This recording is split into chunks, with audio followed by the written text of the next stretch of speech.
Alam mo, dapat magpasalamat tayo sa mga Espanyol. Dahil itong regalo sa atin, itong sakit na to. Ba't di ka pa magpatingin? Baka ikay nahawa na ng isang sakit na lumalaganap sa mga tanga, sa mga ignoranteng laging umaapila, sa mga di makontento kung ano meron sila. Gagayahin pag may bagong labas sa Amerika, basta makita sa TV kahit magmukhang tanga. Basta uso gagawin para lang makilala, mahirap man o mayaman para bang maraklara. Ang sakit na to ay tatama sa'yo parang bala, at di mo mamamalayan na apektuhan ka na. Mga sintomas nito para kang nireregla, dahil di mo makayanan pag nadaigan ka na. Mahirap man o mayaman ay tinatablan nito, kahit na relihiyoso ay walang sinasanto, at walang gamot na nabibili sa tindahan ninyo, at di mo rin makikita sa Mercury drug ito. Kahit magpunta sa kanto ay walang pito-pito, kahit sariling pamilya ay iyong tinatalo, at ito ang dahilan kung ba't may gera sa mundo. O ano, sirit na, ito ang tawag sa'yo, inggit. Yan ang dahilan kung bakit ikaw ay galit. Sa Pinoy yan ang pinakamatinding sakit, pag di nawala nakakasira ng bait. Bakit di ka pa mamatay sa inggit? Yan yung mga tao na ang utak nasa puwet, sisiraan ka kahit na walang kapalit. Paano kasi di tayo pareho ng damit?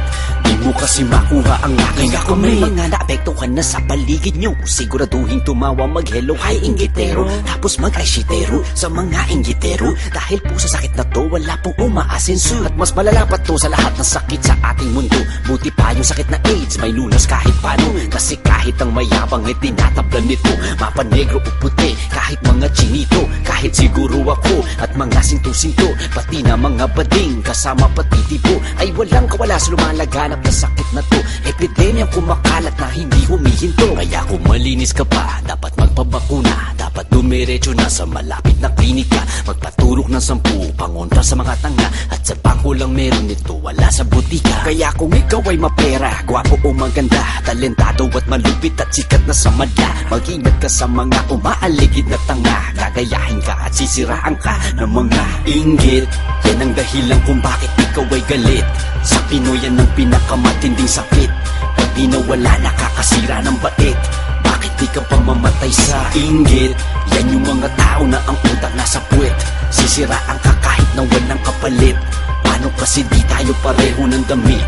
Di mo kasi makuha ang aking inggit. Yan ang dahilan kung bakit ikaw ay galit. Sa Pinoy yan ang pinakamatinding sakit, pag di nawala nakakasira ng bait. Bakit di ka pa mamatay sa inggit? Yan yung mga tao na ang utak nasa puwet, sisiraan ka kahit na walang kapalit. Paano kasi di tayo pareho ng damit? Di mo kasi makuha ang aking nakamit.